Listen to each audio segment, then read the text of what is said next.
ময়মনসিংহের ত্রিশালে DBL tiles সিরামিক্সের নতুন dealer শোরুমের শুভ উদ্বোধন অনুষ্ঠিত হয়েছে। সম্প্রতি আয়োজিত এক উদ্বোধনী অনুষ্ঠানে স্থানীয় গণ্যমান্য ব্যক্তিবর্গ, ব্যবসায়ী প্রতিনিধি ও এলাকার বিশিষ্টজনেরা উপস্থিত ছিলেন। অনুষ্ঠানে অতিথিরা ফিতা কেটে শোরুমের আনুষ্ঠানিক উদ্বোধন করেন।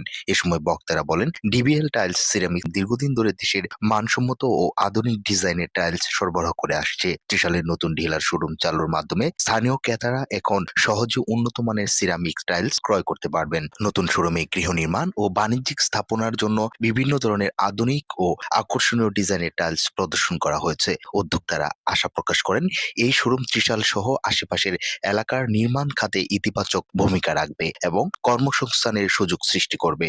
উদ্বোধনী অনুষ্ঠানে উপস্থিত ছিলেন ডিবিএল সিরামিক্স লিমিটেডের chief business officer Bayzid Bashar, head of marketing officer Didarul Akram Khan, AGM Newaz Iqbal Shuvo, GM factory in charge Farid Uddin, Mymensingh ব্রাঞ্চের অ্যাসিস্ট্যান্ট ম্যানেজার মাহবুব পনির।